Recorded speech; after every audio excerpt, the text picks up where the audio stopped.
left with 3 polling stations. At the moment, the ones that you have collated, do you have the results, and what are the figures? What has been collated now? Deputy Commissioner, are you minded to answer this question? Yeah, we don't have the figures here. Very well. It doesn't have the figures here. I'll give you one. You've already, so yes. Thank you, Mr. Chairman. Mr. Chairman, I want to ask the What? He has answered. Commissioner, respond. Please, we don't have the figures here. We are left with the 3 polling stations, then we'll add everything up. We don't have the figures here. Very well. Okay, thank you, Mr. Chairman. Chairman, I just want to ask the Deputy Director, in a reasonable man's view, how long will it take? How long will it take the commission to know? Let me finish the question before you come in.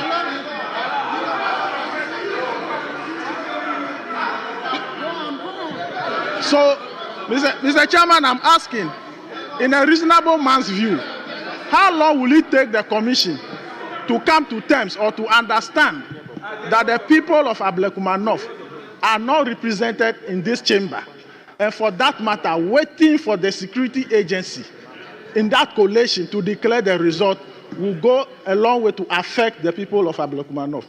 Rather than doing so, you just need to do the needful, which is the other option you know. Thank you very much.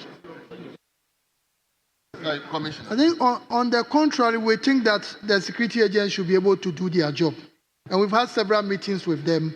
So we are hoping that they would, if they tell us that tomorrow they are ready, we are ready. Well. Yes. Honorable Efia. Thank you very much, Right Honorable Chairman. And let me commend the Deputy Commissioner for the EC for the detailed response to the House. Mr. Speaker, according to the Deputy Commissioner, all processes have been done to the point that it's left with only 3 polling stations to be completed.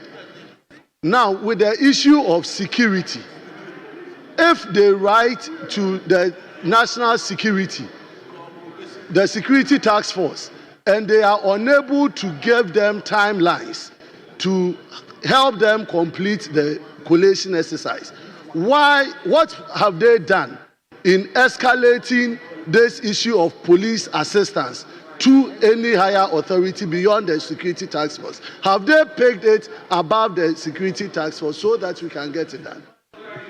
Yes.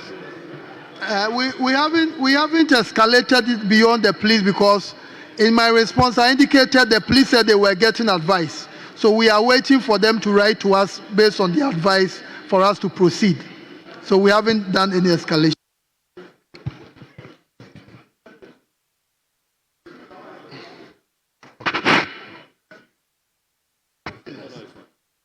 Thank you very much, Right Honorable Speaker. So in the event where now they say they are seeking the opinion from Attorney General, and the Attorney General over the period has not gotten back to the EC, is it the position of the EC that we are going to stay in abeyance until when? And so can the EC tell us, beyond the security, you have the mandate to provide the people of Ghana the final results of Ablekuma.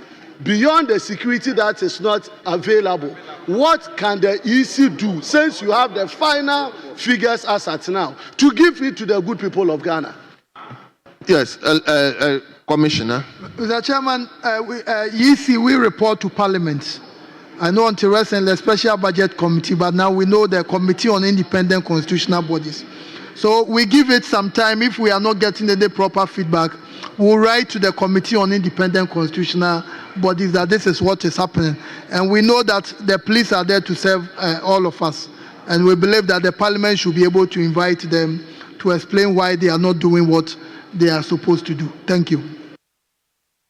Well. Let me go to. Is it Kuma? No. I mean, yes. Thank you, Mr. Speaker. Mr. Speaker, let me thank the Commissioner for the answers. And then my question is on the issue of the cost items he itemized going downwards. He talked of the error that at a point it was $13. They brought it to $7. Honorable member. And they brought. Honorable member. Yes. I think we've gone beyond that question. That was the earlier question. Mr. Speaker, I'm coming. Mr. Speaker, Mr. Speaker, I beg you. This house is a house of records. I beg you, Mr. Speaker. This house is a house of records. If we are doing registration and Honorable member, please, the commissioner decided Honorable member, they were not doing registration at various polling stations, and that they centralized the cost on members of parliament to carry people to come to places and register. And today, the costs were borne by parliamentary candidates. And now you tell us that you reduce costs. It's not a fact. It is not a fact. We bore the cost. We had to carry people from left, right, center to go and register. It must be clear. Mr. Speaker, let me thank you so much for the opportunity. I heard the commissioner or deputy commissioner saying that we have only 3 polling stations to finish with the collation. I'm asking him, with the 3 polling stations, is he going to collate with original pink sheets or a scanned pink sheet? Yes, Deputy Commissioner.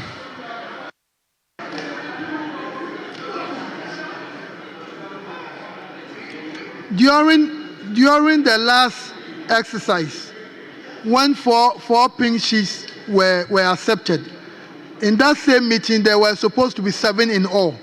So all the presiding officers of those specific polling stations have confirmed. So, but we don't know the figures, but the returning officer has all the details. So we believe that once the environment is created, the returning officer should be able to do the work for us to have a member of parliament for the Ablekuma North constituency. Thank you. Mr. Speaker, the question is not answered. I'm asking him, is he collating with the original pink sheet or a scanned pink sheet? This is the answer I want.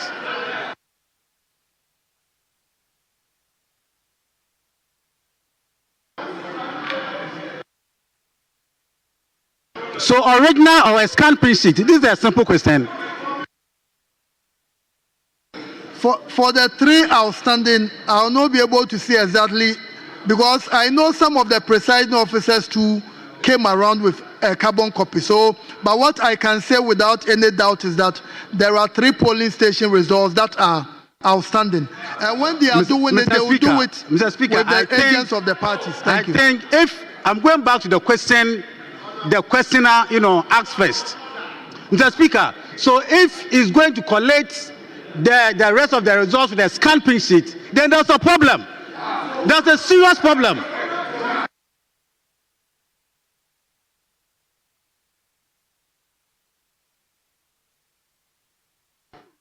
Thank you, Mr. Speaker.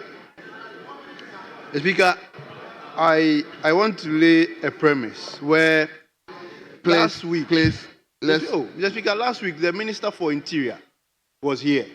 I had the authority to ask him the state of the Ablekuma elections. Mr. Speaker, he said that after mentioning the 13th May issue, where they reported to the Electoral Commission that the court has raised, or one of the parties has raised an issue, that there's a pending court issue. Apart from that, the Electoral Commission have not written to them again. Mr. Speaker, I asked a second follow-up question to ask whether it is true that the Electoral Commission has not written to them. Mr. Speaker, the minister came back to emphasize that the Electoral Commission has not written to them asking for security. I want the Electoral Commission to now tell us, after 13th, how many times has it written to the police or the security agency requesting for protection to conduct the collation? Thank you, Mr. Speaker. Yes, Commissioner.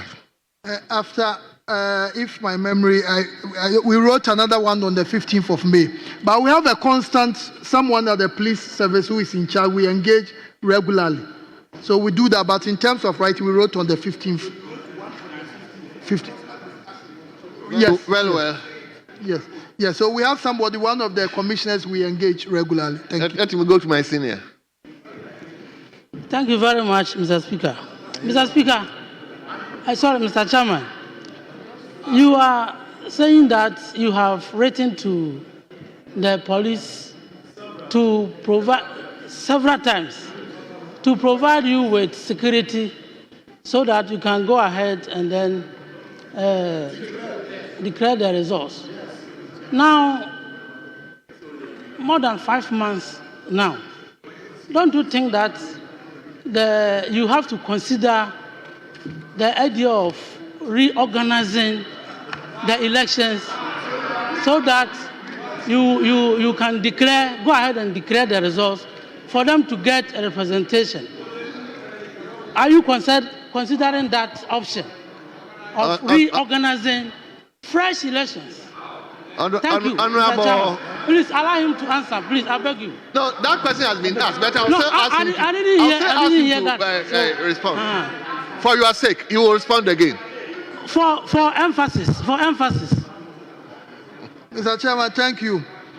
The Commission strongly believes that for the processes that have gone on so far, if we go back to the good people of this country that we are abolishing everything, it will not be good for our democracy. It will not be good for our democracy. Thank you. So let's allow the process to continue. Thank you. Yes.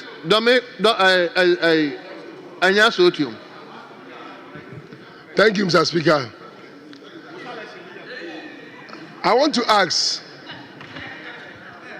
according to the explanation we have gotten here, it means that the results are not out because the office of the Attorney General has not given permission to the police or given advice to the police to give the protection that the Electoral Commission needs to declare.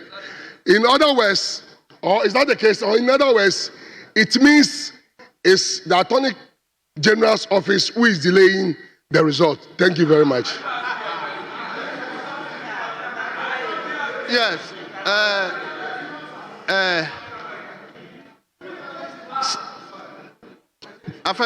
Yeah, Chairman, thank you so much. It's not a question. Irrelevant. Chairman, thank you so much. Mine is a sequel to the inquiry Dr. Afo made earlier. Indeed, if I recall properly, the Deputy Commissioner told us that all is set for the declaration of the Ablekuma North result, except for the fact that they cannot provide security. And that my understanding is that it is only the police that is making this whole exercise impossible for them to declare. May I know clearly if they are ready with the original pink sheet of the 3 remaining polling stations? Original or not? Honorable member, this question has been asked. Speaker, respectfully, it's not been answered. There are standing orders, a question that has been asked. We don't go back to it. Speaker, Chairman, it's not been answered. The Chairman, as I indicated, Ablekuma North has 281 polling stations. We've been able to conclude 278. So the 3, when we get to the completion, the return officer will be there to conclude the process. Thank you. Honorable members, should I get to the, yes, Jerry. Honorable Harun Idrisu.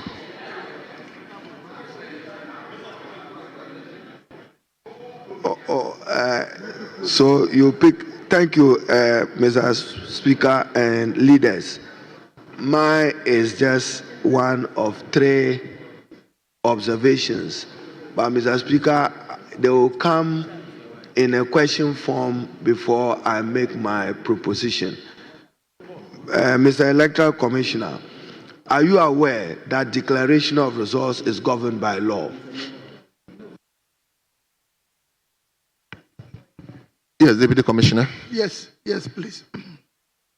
And are you aware that the law that allows you to declare resource defines where resource should be declared? Yes, Deputy Commissioner. Is a police station one of those entities lawfully allowed where you should declare resource? Deputy Commissioner. No, the question again. Is a police station where results should be declared by the Electoral Commission in accordance with law and the constitutional instrument guiding your conduct of elections, whether presidential or parliamentary? At times, circumstances allow that. No, Mr. Speaker, you see, Mr. Speaker, that's why ordinarily I waited to listen. This House, Parliament, is the guardian of human rights and freedoms.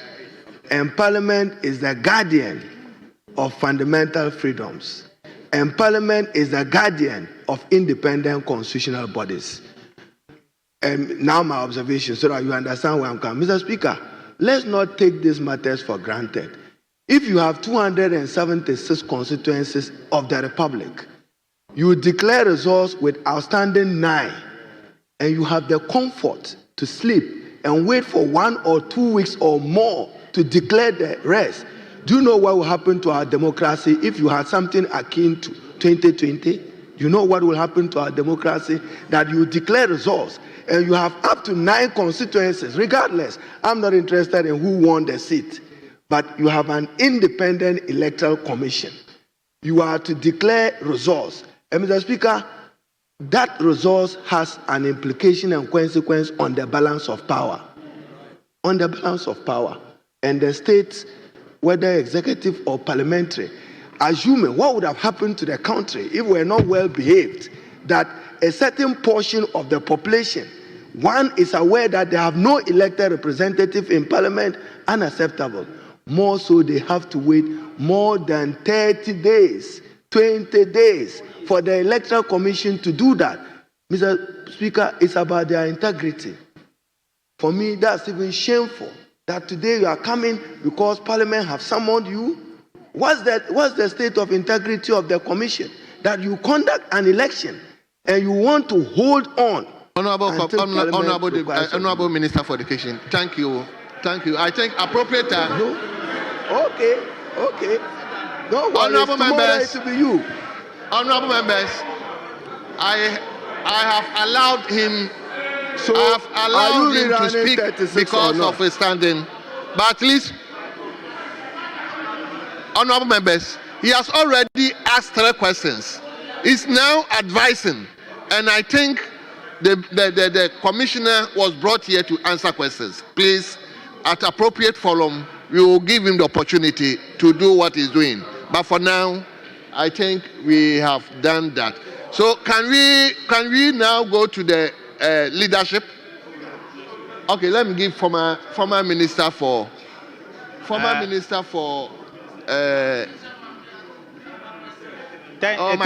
friend, I gave him the opportunity. Chairman, let me say the Minister for Education was asking a question. We don't gazette collation centers. So in the wisdom of the EC, if a place we had intended to do the collation will give us a problem, we can change. And that was the reason why we had to go to the police headquarters, because we don't gazette collation centers. So if there is any problem, we just move to another place. Thank you.